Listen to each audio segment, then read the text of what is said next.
Hello students, मैं अंजलि पयाल स्वागत करती हूँ आपका आईसीटी वर्चुअल क्लास में। कैसे हैं आप सब लोग? उम्मीद करती हूँ आप सब लोग अच्छे होंगे और अपनी लाइफ में बहुत बेहतर कुछ कर रहे होंगे।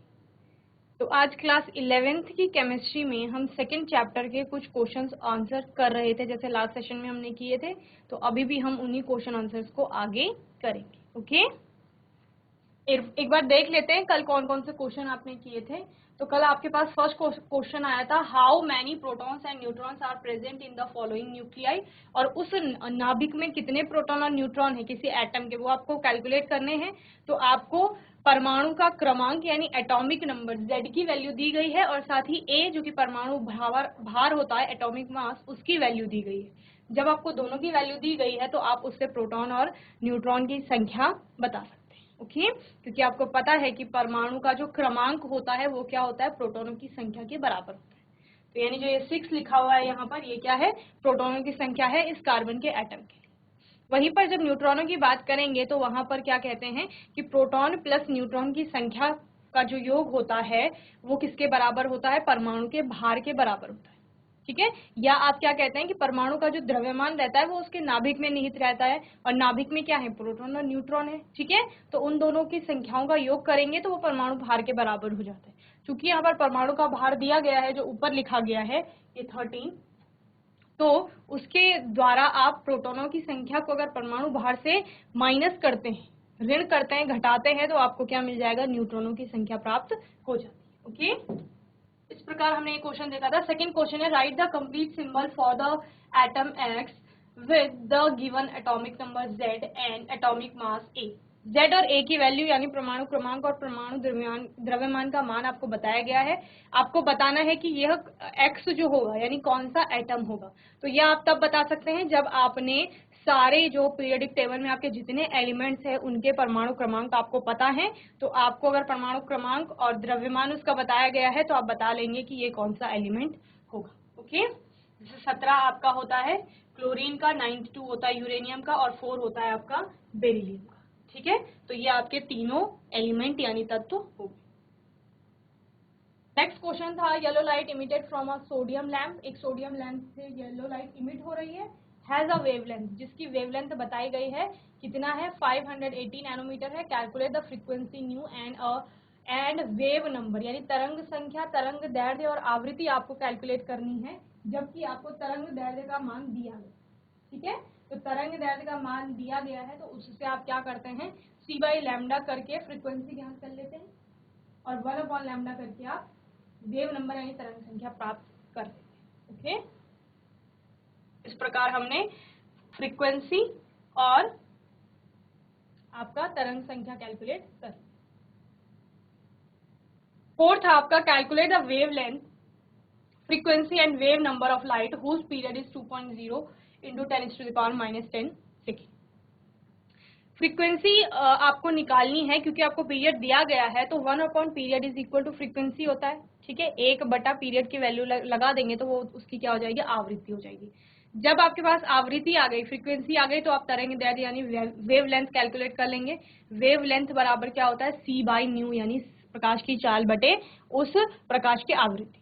ठीक है, उस लाइट की जिसकी बात की जा रही है। और क्या निकालना है आपको, वेवलेंथ आपने कैलकुलेट कर ली, तो वेवलेंथ कैलकुलेट करने के बाद आप वेव नंबर कैलकुलेट कर लेंगे।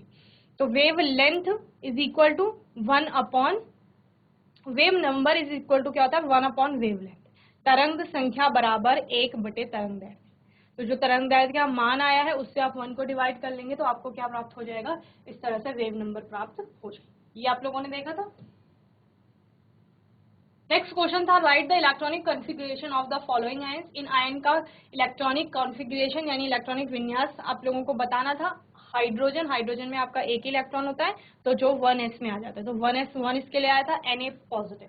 Na पॉजिटिव यानी सोडियम ने एक इलेक्ट्रॉन दे दिया है, तो उसके पास टोटल पहले कितने थे, 11 इलेक्ट्रॉन होते हैं, और जब उसने एक दे दिया है तो कितने रह गए, 10 रह गए। तो 10 के लिए आपको इलेक्ट्रॉनिक विन्यास लिखना था, जो क्या था, 1s2, 2s2 और 2p6।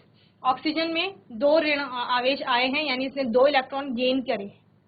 उसके बाद पहले से ही 8 इलेक्ट्रॉन होते हैं, जब वो 2 इलेक्ट्रॉन को गेन करता है तो टोटल कितने हो जाते हैं, 10 हो जाते हैं। तो 10 के लिए सेम जिसे Na+ के लिए आया है कॉन्फ़िगरेशन, वही आएगा इसके लिए, ऑक्सीजन के लिए। 1s2, 2s2 और 2p6। फ्लोरीन में एक नेगेटिव चार्ज है, इसका मतलब क्या है कि फ्लोरीन ने एक इलेक्ट्रॉन ग्रहण किया है या लिया है। तो एक एक्सेप्ट करने का मतलब क्या है, पहले से फ्लोरीन में 9 इलेक्ट्रॉन होते, एक और आ गया तो 10 हो गए। तो इसका इलेक्ट्रॉनिक कॉन्फ़िगरेशन भी सेम, जिस प्रकार हमने ऑक्सीजन के 2 नेगेटिव चार्ज के लिए बताया और सोडियम के एक पॉजिटिव चार्ज के लिए बताया, वही फ्लोरीन के एक नेगेटिव चार्ज के लिए भी आएगा। ठीक है, तो क्या आएगा 1s2, 2s2 और 2p6 इस प्रकार। ठीक है, तो बी सी डी तीनों के आपके जो इलेक्ट्रॉनिक कॉन्फ़िगरेशन है वो सेम।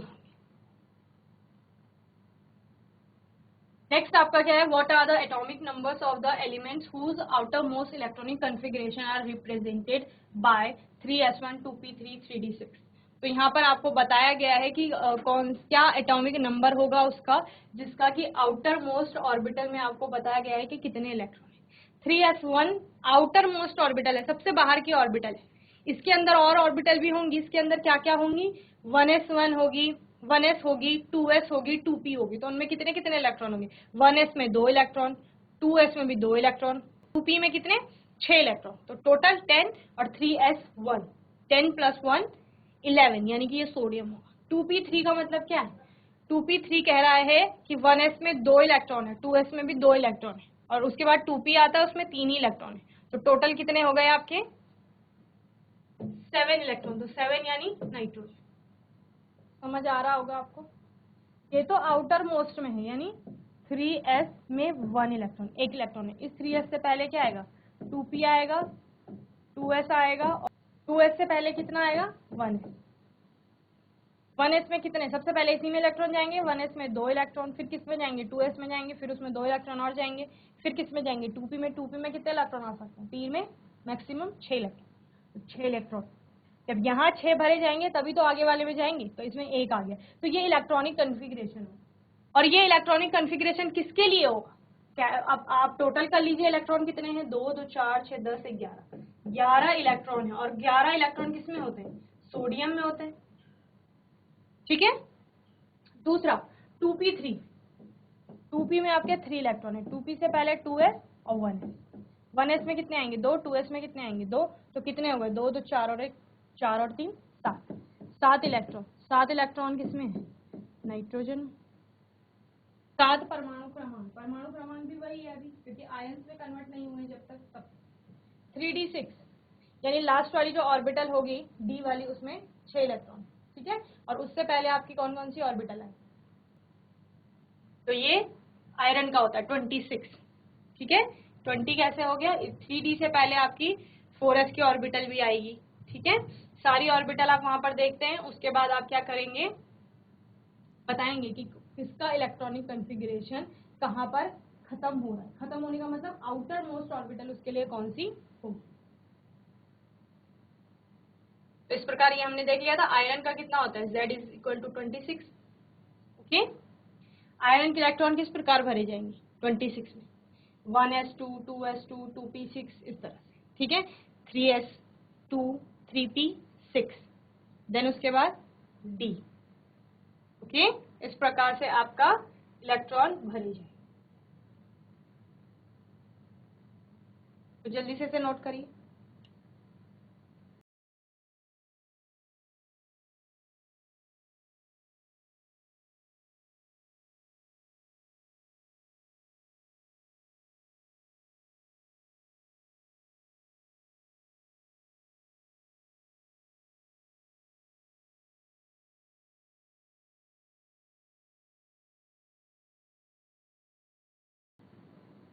तो इस प्रकार आयरन का क्या होगा, 1s सबसे पहले किस में जाएगा, 3d6 से पहले क्या क्या आएंगे, 3d से पहले क्या क्या आता है, 4s आता है, और क्या आता है 3p आएगा, और 3s आएगा, और 2p आएगा, और 2s आएगा, और 1s आएगा। कितने सारे आते हैं, 1s, 2s, 2p, 3s, 3p, 4s, 3d। तो 1s में 2, 2s में 2, 2p में 6, 3s में 2, 3p में 6, 4s में 2, और 3d में उन्होंने पहले से ही बता रखा है कितने 6 हैं, तो यहाँ 6। तो टोटल कितने हो गए 10, ये हो गए 10 20 और 6 26। तो z की वैल्यू 26। ओके, अब आप कहेंगे 4s पहले कैसे आ गया, तो n प्लस एल लगा लीजिए, n की वैल्यू 4, s की वैल्यू l के लिए, l की वैल्यू s के लिए 0 होती है हर एक केस में, तो 4 प्लस 0 4 आ गया, 3d, 3 प्लस 2, d के लिए l की वैल्यू कितनी होती है 2 होती है, तो 3 प्लस 2 5, तो n प्लस l इसका 5 है और इसका कितना है 4 है, तो किसकी एनर्जी ज्यादा है 5 की, ठीक है, तो इसलिए 4s में पहले इलेक्ट्रॉन है। आप बाउ का प्रिंसिपल पढ़ा है ना, उसी से किया जा रहा है ये। थर्ड है आपका which atoms are indicated by the following configuration, इन कॉन्फ़िगरेशन से आपको बताना है कि ये कौन से आपके एटम्स हैं। He2s1, He यानी पहले हीलियम का इलेक्ट्रॉनिक कॉन्फ़िगरेशन लिखा गया है और उसके आगे 2s1 एक और हो गया, तो हीलियम के लिए कितने इलेक्ट्रॉन आते हैं आपके 2 इलेक्ट्रॉन आते हैं, तो 2 इलेक्ट्रॉन 1s में आ जाते हैं, तो क्या हो जाता है, यानी ये कॉन्फ़िगरेशन है क्या देखो 1s2 2s1, टोटल कितने इलेक्ट्रॉन हो गए 3 इलेक्ट्रॉन हो गए, तो 3 किसका होता है हाइड्रोजन हीलियम के बाद लिथियम का, ठीक है, ये लिथियम हो गया। यहीं पर नियॉन में आपके जितने इलेक्ट्रॉन होते हैं, जो उसका इलेक्ट्रॉनिक कॉन्फ़िगरेशन होता है, उसके बाद आपका ये वाला आएगा, तो इसका इलेक्ट्रॉनिक कॉन्फ़िगरेशन क्या आता है नियॉन का 1s2 2s2 2p6, 10 होता है इलेक्ट्रॉन्स नियॉन में, ये 10 हो गए। इसके बाद क्या आया 3s2 और 3p3, ठीक है, तो टोटल इलेक्ट्रॉन कितने हो गए आपके 10 15, किसका फास्फोरस p, और उसके बाद आर्गन, और आर्गन के बाद क्या आ गया, आर्गन का इलेक्ट्रॉनिक कॉन्फ़िगरेशन क्या होता है 1s2 2s2 2p6 3s2 3p6, okay, ये होता है। इसके बाद क्या आता है आपका 4s2 और 3d1, ये इतना तो एक इसका हो गया था आर्गन का हो गया, ओके, आर्गन में आपके कितने 10 और 8 18 होता है आर्गन के इलेक्ट्रॉन, 18 इसके हो गए, 2 और 1 3, कितने हो गए टोटल स्कैंडियम के बराबर Sc, ठीक है, तो ये इलेक्ट्रॉनिक कॉन्फ़िगरेशन किसके लिए है इसके लिए। इस प्रकार अगर आपको कोई बीच में एलिमेंट दिया गया है और उसके आगे थोड़ा और इलेक्ट्रॉनिक कॉन्फ़िगरेशन लिखा है, तो यानी पहले आप इसका इलेक्ट्रॉनिक कॉन्फ़िगरेशन देखें, यानी इसका एटॉमिक नंबर आपको पता होगा, और उसके बाद आप उसके आगे ये जोड़ेंगे तो आपको टोटल पता चल जाएगा कि कितने इलेक्ट्रॉन्स हैं, तो जितने इलेक्ट्रॉन होंगे यानी जो एटॉमिक नंबर होगा उसके आधार पर आप बता देंगे कौन सा एलिमेंट होगा, ओके।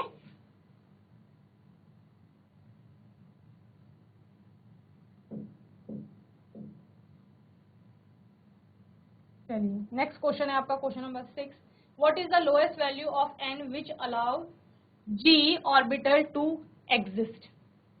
g के लिए आपको n की जो मिनिमम या लोएस्ट वैल्यू होगी वो बतानी है। अब ये g क्या है, हमने ऑर्बिटल्स की बात की थी,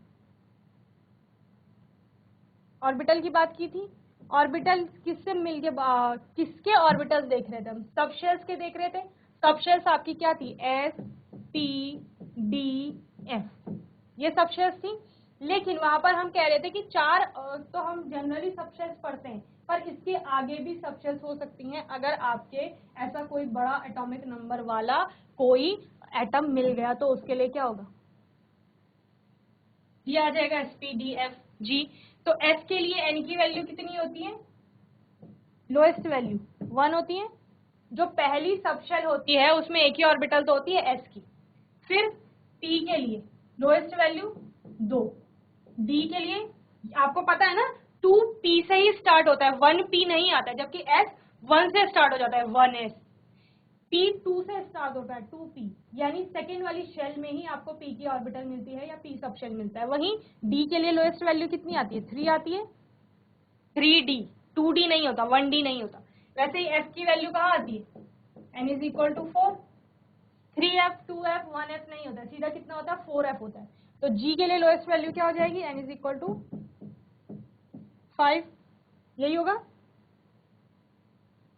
तो इस प्रकार से the lowest value of L where g orbital can be present is for L की वैल्यू। अब इनके लिए एल की वैल्यू क्या क्या होती है, एस, पी, डी, एफ और जी।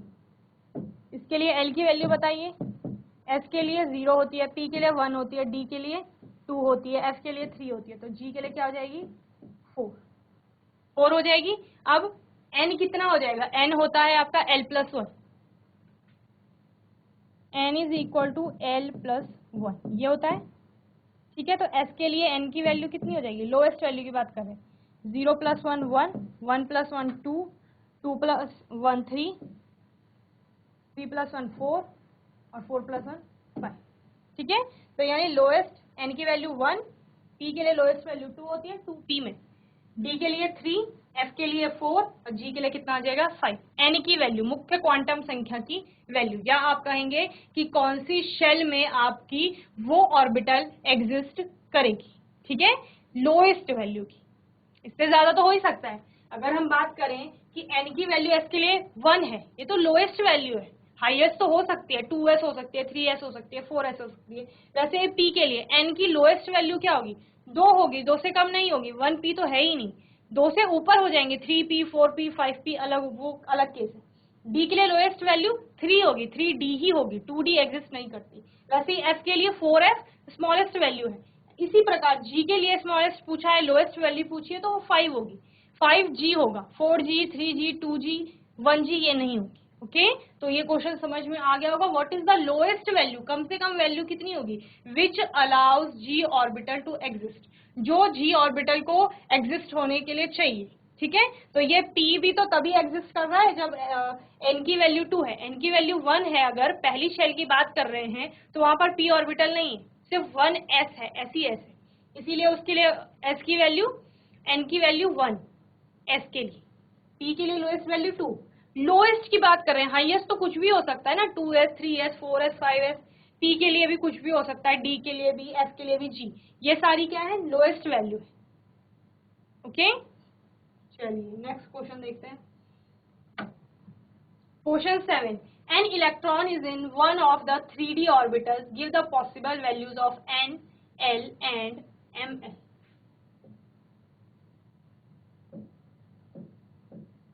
ठीक है, n आपका क्या है, प्रिंसिपल क्वांटम नंबर, l क्या है, एजीमुथल क्वांटम नंबर, और ml क्या है, मैग्नेटिक क्वांटम नंबर, ओके। तो किसके लिए निकालना है आपने, 3D के लिए निकालना है। चलिए 3D में n की वैल्यू क्या हो जाएगी, 3D लिखा है तो n की वैल्यू वही होती है जो यहाँ पर लिखा रहता है, तो 3 हो जाएगी। l की वैल्यू क्या होती है, p के लिए हर एक केस में कितनी होती है 2, ओके। और ml की वैल्यू क्या होंगी, ml की वैल्यू होती है 5 वैल्यूज आती है यहाँ पे 2 से, कैसे, -2 2 +2, तो क्या हो जाएगा -2 -1 0 +1 +2, 5 वैल्यूज आ जाएगी, ठीक है। इसीलिए हम क्या बोलते हैं कि d की 5 ऑर्बिटल होती है यहीं से। तो इस प्रकार d के लिए आपने n भी बता दिया है, 3D के लिए l भी बता दिया है और ml भी बता दिया है। तो l आपकी फिक्स ही रहती है, 3D होगा 4D होगा 5D, कोई सी भी ऑर्बिटल होगी उसके लिए d की वैल्यू लगभग फिक्स है, okay. For electron in 3D orbital, जो 3D में ऑर्बिटल 3D ऑर्बिटल में इलेक्ट्रॉन है उनके लिए n की वैल्यू 3, l की वैल्यू 2, ml की वैल्यू 5 होंगी, -2 -1 0 +1 +2, ओके। चलिए नेक्स्ट क्वेश्चन देखते हैं। Question number 8, an atom of an element contains 29 electrons. एक एटम है जिसमें, किसी तत्व का एक एटम है जिसमें कि 29 इलेक्ट्रॉन एंड 35 न्यूट्रॉन्स, और न्यूट्रॉन्स कितने हैं 35 है। Deduce the number of protons and the electronic configuration of the element. आपको क्या करना है, आपको बताना है उस एलिमेंट में नंबर ऑफ प्रोटॉन कितने हैं और इलेक्ट्रॉनिक कॉन्फ़िगरेशन भी बताना है उस एटम का, यानी उसका इलेक्ट्रॉनिक विन्यास आपको बताना है। ओके, तो जब आपका एटम फ्री रहता है, या आप क्या कहते हो, वो आयन में कन्वर्ट नहीं हुआ है, ठीक है, नॉर्मल है, उस स्टेज में सिंपल, जब वो, या आप कहते हैं ग्राउंड स्टेट में सिंपली, तो उसमें नंबर ऑफ इलेक्ट्रॉन और नंबर ऑफ प्रोटॉन इक्वल होते हैं, जबकि उस पर कोई चार्ज नहीं आया है उस टाइम पर।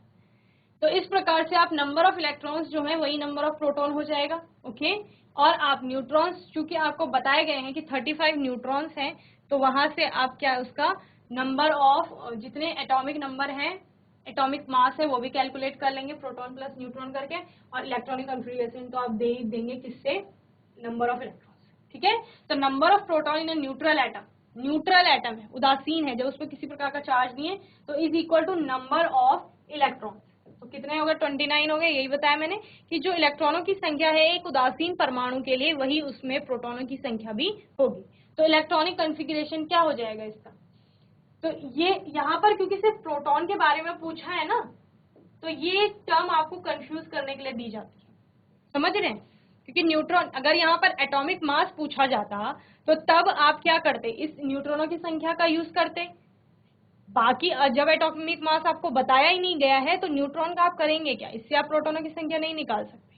ठीक है, तो कंफ्यूज नहीं होना है किसी भी क्वेश्चन में, ज्यादातर कुछ ऐसी टर्म यूज कर ली जाती हैं ताकि आपके कॉन्सेप्ट को चेक करने के लिए।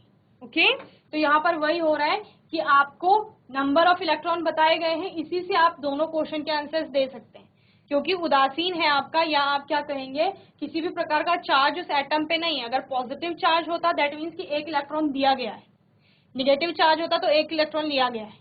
ठीक है, तो ऐसा कुछ नहीं है, जब एटम में न्यूट्रल है वो, तो फिर जितने नंबर ऑफ इलेक्ट्रॉन उसमें होंगे उतने ही नंबर ऑफ प्रोटॉन भी उसमें होंगे, और वो किसके बराबर होगा, परमाणु क्रमांक Z के बराबर होगा, यानी इसका परमाणु क्रमांक कितना है, 29। अब यहाँ से चूंकि आपको इलेक्ट्रॉनों की संख्या मिल गई है, तो इस 29 से आप इसका क्या ले लेंगे, इलेक्ट्रॉनिक कॉन्फ़िगरेशन यानी इलेक्ट्रॉनिक विन्यास बता देंगे, जो कि क्या होगा, 1s2, 1s में 2 इलेक्ट्रॉन, 2s2, 2s में 2 इलेक्ट्रॉन, 2p6, 2p में 6 इलेक्ट्रॉन, 3s2, 3s में 2 इलेक्ट्रॉन, 3p6, 3p में आपके 6 इलेक्ट्रॉन, 3d10, d में आपके कितने आ सकते हैं, मैक्सिमम 10 इलेक्ट्रॉन, तो 3d10 हो गया, और 4s में कितना जा रहा है, 1 इलेक्ट्रॉन जा रहा है, या आप इसको क्या कहते हैं, क्योंकि पहले 4s1 में, ये भी आप बाद में पढ़ेंगे कि आपका, क्योंकि 4s में 2 इलेक्ट्रॉन जाने चाहिए थे, उसके बाद d में इलेक्ट्रॉन जाना था, तो वहां पर 3d9 होना था, समझ रहे हैं। ये आप हायर क्लास आगे पढ़ेंगे, आगे के चैप्टर्स में, कि 3d9 ना होकर के और 4s2 ना होकर के ये 3d10 और 4s1 क्यों। ओके, चलिए इसे जल्दी से नोट करिए।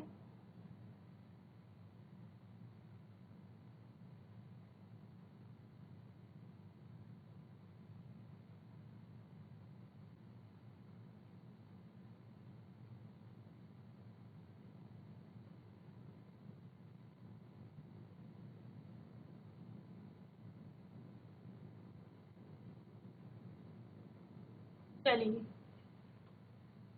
9th क्वेश्चन है, an atomic orbital has n is equal to 3, what are the possible values of L and ml। Okay, एक एटॉमिक ऑर्बिटल है जिसके लिए n की वैल्यू 3 है, ठीक है, तो उसके लिए आपको L और ml की वैल्यू बतानी। तो इस प्रकार n इज इक्वल टू क्या है, 3 है, तो उसके लिए L की 3 वैल्यू आएंगी, क्या क्या, या तो वो 0 होगी, या वो 1 होगी, या 2, यही तो होता है। n इज इक्वल टू 3 है, तो उसके लिए L की 3 वैल्यू आ जाती है, 0, 1, 2। क्यों, क्योंकि जब n की वैल्यू 3 होगी तो उसमें 3 सबशेल लाइज करती हैं, कौन कौन सी, 3s, 3p और 3d। तीसरी शेल में 3 ही ऑर्बिटल आ सकती हैं, 3s की आएगी, 3p की आएगी और 3d की आएगी। ठीक है, अब क्या कह रहे हैं, इनके लिए L की वैल्यू क्या है, s के लिए L की वैल्यू 0, p के लिए L की वैल्यू 1 और d के लिए L की वैल्यू 2, तो ये 3 ही वैल्यू तो हम बता रहे हैं, 0, 1, 2। अब ml कितना होगा, यानी ml चुंबकीय क्वांटम संख्या क्या होगी, तो जब 3s है तो 3s के लिए चुंबकीय क्वांटम संख्या क्या होती है? 0। ml इसके लिए 0 हो जाएगा।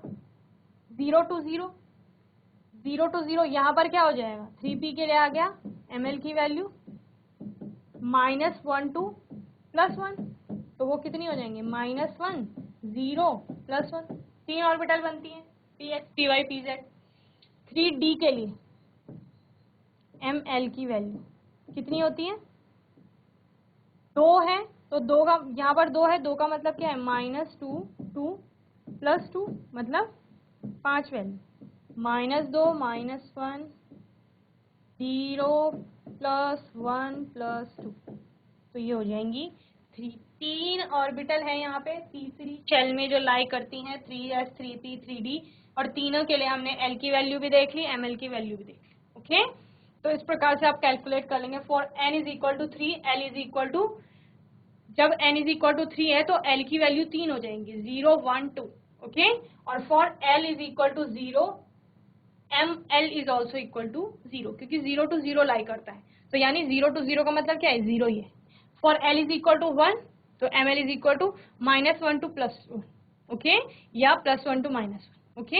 वहीं पर फॉर l = 2, तो यहाँ पर क्या हो जाएगा आपका?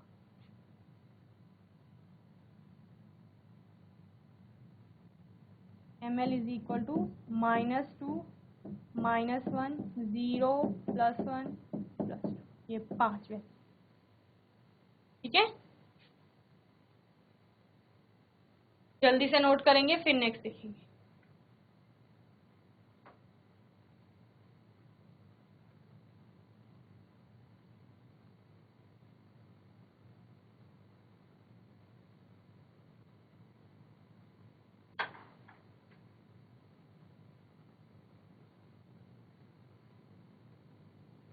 तो क्वेश्चन क्या है? आप सेकंड क्वेश्चन है आपका, list the quantum numbers ml and l of electron in 3d orbital. For an electron in 3d orbital n is equal to 3। 3d में क्या होगा? n ये होता है हमेशा मुख्य क्वांटम संख्या जो शेल में वो पाया जा रहा है, तो n is equal to 3।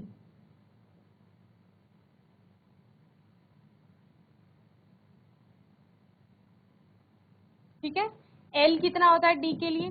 2, और ml कितना होता है जो अभी बताया? -2 -1 0 +1 +2, 5 वैल्यू। ठीक है, ml can have any of the value -2 -1 0 +1 +2। चलिए नेक्स्ट क्वेश्चन देखते हैं। Which of the following orbital are possible? 1p 2s 2p and 3s, इनमें से कौन सी ऑर्बिटल पॉसिबल है? तो आपको पता है 1 में एक ही ऑर्बिटल होती है, जब n की वैल्यू 1 है तो उसमें एक ही ऑर्बिटल होगी। ठीक है, जो कि क्या होती है? 1s की होती है, तो p वहां पर नहीं होता, तो ये ऑर्बिटल लाई नहीं करेगी। 2s ये होता है, और 2 में ही आपकी p भी होती है। 3s भी नहीं होता है, 3 में 3 ही ऑर्बिटल होती हैं। थर्ड शेल में आपकी जो 3s है 3p है और 3d। 1p and 3f orbital are not possible. 1p भी पॉसिबल नहीं है, 3f भी पॉसिबल नहीं। क्वेश्चन नंबर 10 है, using s p and d notations describe the orbital with following quantum numbers. s p d notation का use करके आपको बताना है डिस्क्राइब द ऑर्बिटल, कौन सी ऑर्बिटल होगी। n is equal to 1 और l is equal to 0। n is equal to 1 का मतलब है 1, और l की वैल्यू 0 कब होती है? s के लिए होती है, तो यानी 1s की ऑर्बिटल है। ठीक है, 1s ऑर्बिटल। नेक्स्ट क्या है? n is equal to 4, l is equal to 3। n is equal to 4 यानी 4, और l का मान 3 कब होता है? l का मान 3 होता है s के लिए, तो 4f, ये 4f के ऑर्बिटल होगी। Next n is equal to 3 और l is equal to 1, 3p। p orbital के लिए l का मान 1 होता है। नेक्स्ट है n is equal to 4, l is equal to 2, तो d के लिए l का मान 2 होता है, 4d। ओके, चलिए नोट करिए जल्दी से।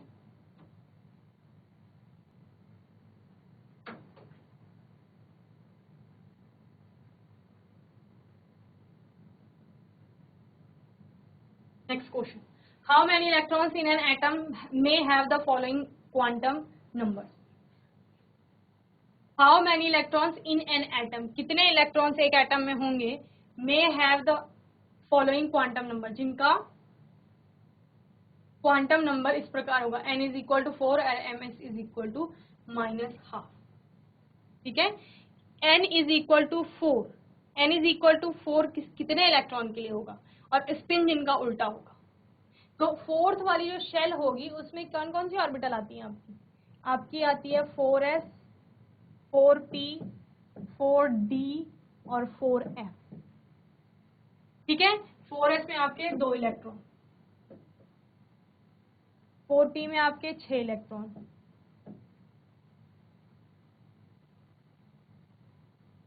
4d में आपके 10 इलेक्ट्रॉन,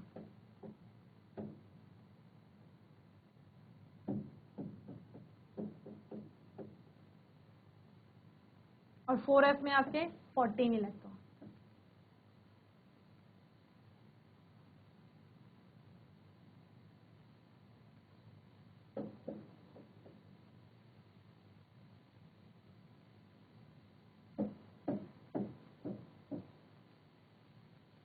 तो आपको पता है माइनस हाफ का मतलब, एक माइनस हाफ में होता है, एक प्लस हाफ में होता है। तो जिन जिनका एक जैसा ऑपोजिट उल्टा स्पिन है उनको कैलकुलेट करेंगे। तो 1 यहाँ आ गए, 3 यहाँ आ गए, और यहाँ पर आपके कितने 7 आ गए, यहाँ पर आपके 5 आ गए। तो टोटल जितने हैं उनको प्लस कर लो, सारे आपके किस में आएंगे? माइनस हाफ के लिए आएंगे। ठीक है, 1 और 3 4, 4 और 7 11 और 5 आपका 16। तो टोटल कितने आ गए? 16 इलेक्ट्रॉन। और दूसरा आप क्या करेंगे, 2n स्क्वायर करके आप सारे इलेक्ट्रॉन काउंट कर लेते हैं कि n ऑर्बिटल में कितने इलेक्ट्रॉन एग्जिस्ट कर सकते हैं। तो 2n की वैल्यू 4 है मैक्सिमम, और 2n स्क्वायर का मतलब क्या है? 2 × 4 का स्क्वायर। तो कितने हो गए टोटल आपके? 32, और 32 तो दोनों तरफ के हैं, प्लस हाफ भी और माइनस हाफ भी। आपको सिर्फ क्या बताना है, माइनस हाफ में कितने लाई करेंगे। तो इसका आधा हो जाएगा, प्लस हाफ में आधे जाएंगे, आधा माइनस हाफ में। तो 16 का हाफ कितना हो जाएगा? 32 का हाफ कितना हो जाएगा? 16। यानी 16 इलेक्ट्रॉन ऐसे हैं जिनके लिए n की वैल्यू 4 होगी और ms की वैल्यू -12 होगी। ओके, तो इतना आपको समझ में आ गया होगा प्रकार से। तो आज के सेशन में हमने कुछ और क्वेश्चंस किए, होपफुली वो आपको समझ में आए होंगे। कोई क्वेश्चन डाउट होगा तो आने वाले सेशन में पूछ लेंगे। हम अपने आने वाले सेशन में कुछ और ऐसे ही अच्छे क्वेश्चंस लेके आएंगे, न्यूमेरिकल्स लेकर आएंगे। कोई डाउट होगा, क्वेश्चन होगा तो उसको भी क्लियर करते चलेंगे। और तब तक के लिए ICT वर्चुअल क्लास से जुड़ने के लिए धन्यवाद।